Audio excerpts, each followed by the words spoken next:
എല്ലാവർക്കും സന്തോഷത്തിൻ്റെയും ഐശ്വര്യത്തിൻ്റെയും സമൃദ്ധിയുടെയും ഒക്കെ ഓണാശംസകൾ.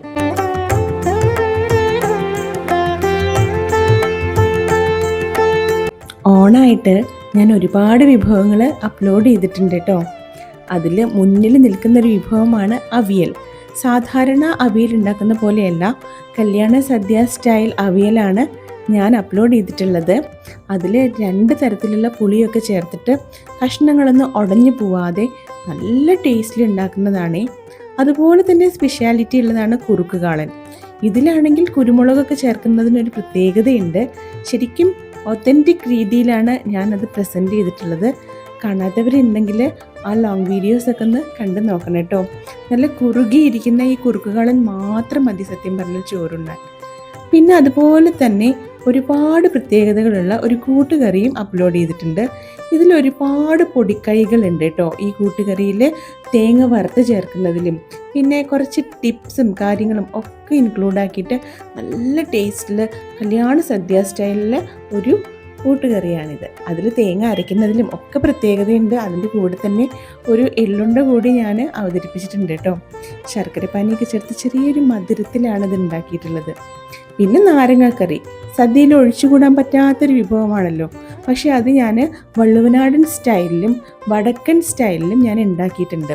രണ്ടും എൻ്റയർലി ഡിഫറെൻ്റ് ആണ് പ്രിപ്പറേഷനിൽ. പക്ഷേ അത് നല്ല ടേസ്റ്റാണ്. രണ്ടും ടേസ്റ്റാണ്. ഏതാണ് മുമ്പിൽ അങ്ങനെ പറയാൻ പറ്റില്ല. രണ്ടും അടിപൊളി ടേസ്റ്റാണ്. കേടാവാതെ ഇരിക്കും ചെയ്യും. അപ്പോൾ എന്തായാലും ഒന്ന് കയറി കണ്ടു നോക്കണം കേട്ടോ. ഈ ഒരു നാരങ്ങക്കറി നമ്മൾ ഉണ്ടാക്കുന്നത് വടുകപ്പുളി നാരങ്ങ കൊണ്ടാണ് കേട്ടോ. അപ്പോൾ ഈ നാരങ്ങ വെച്ചിട്ട് നിങ്ങൾ എന്തായാലും ട്രൈ ചെയ്ത് നോക്കണേ.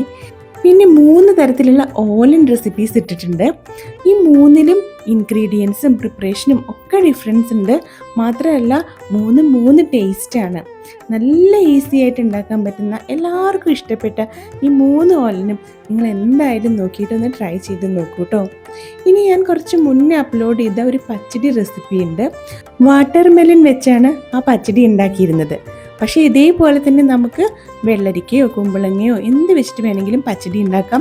ഇനിയല്ല വാട്ടർ മെലൺ കിട്ടുകയാണെങ്കിൽ അത് തന്നെ വെച്ചിട്ട് പച്ചടി ഉണ്ടാക്കാം ഈ ഓണത്തിന്. അപ്പോൾ ഒന്ന് ട്രൈ ചെയ്ത് നോക്കണേ. അപ്പോൾ ഈ വാട്ടർ മെലൺ വെച്ചിട്ട് ഉണ്ടാക്കുന്ന സമയത്താണെങ്കിൽ ചെറിയൊരു മധുരവും ഒരു പ്രത്യേക ടേസ്റ്റാണ്. അപ്പോൾ ഒരു സ്പെഷ്യൽ വേണമെന്നുണ്ടെങ്കിൽ ഈ ഒരു പച്ചടി തന്നെ ഓണത്തിന് ഉണ്ടാക്കിക്കോളൂ. അല്ലെങ്കിൽ ഇതേ റെസിപ്പിയിൽ വെള്ളരിക്ക വെച്ചിട്ടോ എങ്ങനെയാണെങ്കിലും ഉണ്ടാക്കാം. ഇനി എരിശ്ശേരി, 2 തരത്തിലുള്ള എരിശ്ശേരി ഞാൻ പ്രസൻറ്റ് ചെയ്തിട്ടുണ്ട്. ഈ 2 എരിശ്ശേരിയിലും 2 തരത്തിലുള്ള ഇൻഗ്രീഡിയൻസ് ആണ് യൂസ് ചെയ്യുന്നത്. അരപ്പിലും ഒക്കെ ഡിഫറൻസ് ഉണ്ട് കേട്ടോ. കൂടെ തന്നെ ഒരു പടവലങ്ങ കുരു ഫ്രൈയും ഉണ്ടാക്കിയിട്ടുണ്ട്.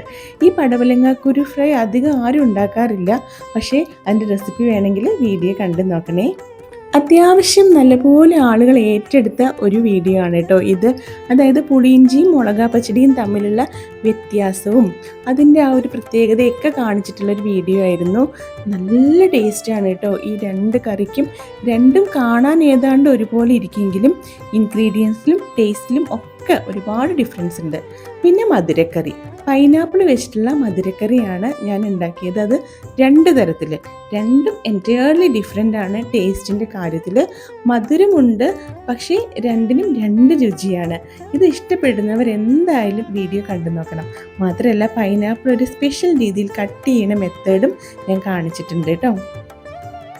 ഇതിൽ ഒരു മധുരക്കറി എല്ലാവർക്കും അങ്ങനെ അത്ര പരിചയമില്ലാത്തൊരു കാര്യമാണ്. പിന്നെ മറ്റേതാണെങ്കിൽ അത്യാവശ്യം എല്ലാവരും വീട്ടിലുണ്ടാക്കുന്നതുമാണ്. അപ്പം നിങ്ങൾ എന്തായാലും കണ്ടു നോക്കണം കേട്ടോ. അടുത്തതായിട്ട് സാമ്പാർ. ഈ സാമ്പാറിന് ഒരുപാട് പ്രത്യേകതകളുണ്ട്. ഈ സാമ്പാറിൽ തേങ്ങ വറുത്തരയ്ക്കുകയോ സാമ്പാർ പൗഡറോ ഒന്നും യൂസ് ചെയ്തിട്ടില്ല. കണ്ടോ എന്ത് ഭംഗിയല്ലേ കാണാൻ. കഷ്ണങ്ങളൊന്നും ഉടയാതെ ഇതുപോലെ നല്ല കളറിൽ നല്ല മണത്തിൽ നല്ല രുചിയിൽ കിട്ടണമെങ്കിൽ ഒരുപാട് ടിപ്സ് ഉണ്ട്. പ്രത്യേകത ഇതൊരു വറുത്തരച്ച സാമ്പാർ കൂടിയാണ്. കറികളൊക്കെ ഏതാണ്ടായില്ലേ? ഇനി നമുക്ക് പ്രഥമനിലേക്ക് കടക്കാം. അതായത് മധുരം. ഇവിടെ ഞാൻ വീട്ടിലുണ്ടാക്കിയ അട വെച്ചിട്ട് അടപ്രഥമൻ ഉണ്ടാക്കിയിട്ടുണ്ട്.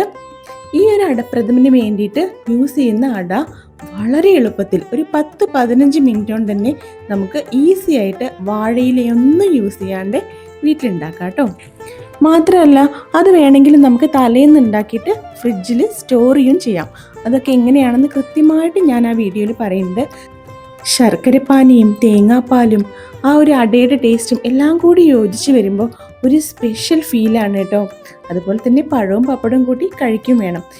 നല്ല വറുത്ത നൈസ് അരിപ്പൊടി ഇതുപോലെ പേസ്റ്റ് രൂപത്തിൽ കലക്കിയിട്ട് ഇങ്ങനെ ഒരു പ്ലേറ്റിൽ എണ്ണ തടവി അതിലേക്ക് ഇങ്ങനെ ഒഴിച്ച് ഇങ്ങനെ ചുറ്റിച്ചെടുത്ത് ആവി കയറ്റിയെടുത്താണ് കേട്ടോ അട ഉണ്ടാക്കുന്നത്. ഒരു 2 മിനിറ്റിനുള്ളിൽ തന്നെ ആവി കയറിയിട്ട് അട വെന്ത് വരും. പിന്നെ നമുക്കിങ്ങനെ കഷ്ണങ്ങളാക്കി മുറിച്ചെടുത്താൽ മതി.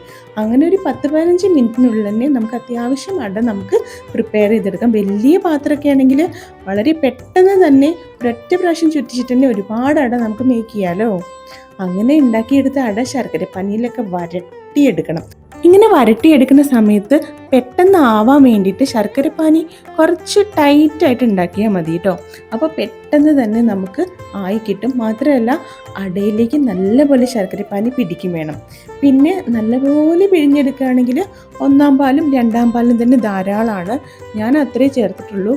ഇനി അധികം പിഴിഞ്ഞെടുക്കാതെ വെച്ചിട്ടുണ്ടെങ്കിൽ 3-ാം പാല് കൂടി എടുത്തിട്ട് കംപ്ലീറ്റ് പാല് നമുക്ക് തേങ്ങയിൽ നിന്ന് റിമൂവ് ചെയ്യാം.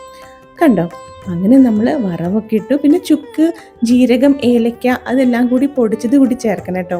അപ്പോഴാണ് അതിനൊരു പ്രത്യേക മണവും രുചിയൊക്കെ വരിക.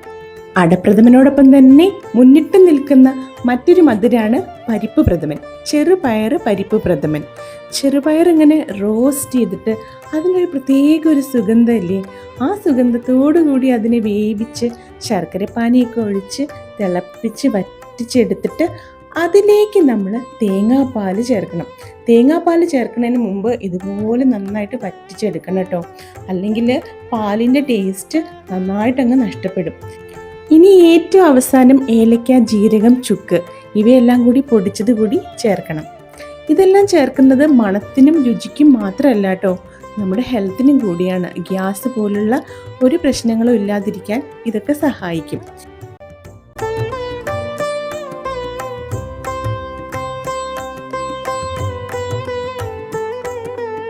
ഇപ്രാവശ്യം പരിപ്പ് പ്രഥമൻ ഉണ്ടാക്കിയപ്പോൾ ഞാൻ നെയ്യിന് പകരം ബട്ടറാണ് യൂസ് ചെയ്തത്. അപ്പോൾ ഒരു സ്പെഷ്യൽ ടേസ്റ്റ് വന്നു കേട്ടോ. അതായത് പരിപ്പ് വേവിച്ചിട്ട് വരട്ടുന്ന സമയത്തും ബട്ടർ ചേർത്തിട്ടുണ്ട്, അതുപോലെ വറവിടുന്നതും ബട്ടറിലാണ്. കണ്ടോ എന്താ ഒരു പരിപ്പ് പ്രഥമൻ്റെ ഭംഗിയല്ലേ. ഇതിലിങ്ങനെ പപ്പടം ചേർത്തിട്ട് ഇങ്ങനെ കഴിക്കുമ്പോൾ ഒരു സ്പെഷ്യൽ ഫീലാണ്. പഴം ചേർക്കുമ്പോൾ വേറൊരു ഫീലാണ്. അതല്ല പരിപ്പ് പ്രഥമൻ മാത്രം കഴിക്കാനോ, അതും അതുപോലെ സ്വാദ് തന്നെയാണ്. അപ്പോൾ എങ്ങനെയാണെന്ന് വെച്ചാൽ ഉണ്ടാക്കി കഴിക്കണേ. പിന്നെ പ്രഥമനൊക്കെ കഴിക്കുമ്പോൾ ഇതുപോലെ ഒന്ന് നാരങ്ങ അച്ചാർ തൊട്ട് നാവിലൊന്ന് വെക്കുന്നത് നല്ലതാട്ടോ. മടുപ്പൊന്ന് കുറയ്ക്കാൻ ഹെൽപ്പ് ചെയ്യും. അങ്ങനെ ഈ ഒരു പരിപ്പ് പ്രഥമനും പരിപ്പ് പ്രഥമൻ്റെ പുറകിലുള്ള ചരിത്രവും പായസവും പരിപ്പ് പ്രഥമനും തമ്മിലുള്ള ഡിഫറൻസ് ഒക്കെ ഞാൻ അപ്ലോഡ് ചെയ്തിട്ടുണ്ട് കേട്ടോ. അപ്പോൾ അത്യാവശ്യം സദ്യ വിഭവങ്ങളും മധുരവും എല്ലാം വിളമ്പാനായില്ലേ. എല്ലാവരും ഇതൊക്കെ കണ്ടിട്ട് പരീക്ഷിച്ച് നോക്കണം കേട്ടോ. ഒരിക്കൽ കൂടി എല്ലാവർക്കും നല്ലൊരു ഓണം ആശംസിച്ചു കൊണ്ട് ഞാൻ നിർത്തുകയാണ് കേട്ടോ. എന്നാൽ ഇനി നമുക്ക് അടുത്ത വീഡിയോയിൽ കാണാം. ശരി എന്നാൽ.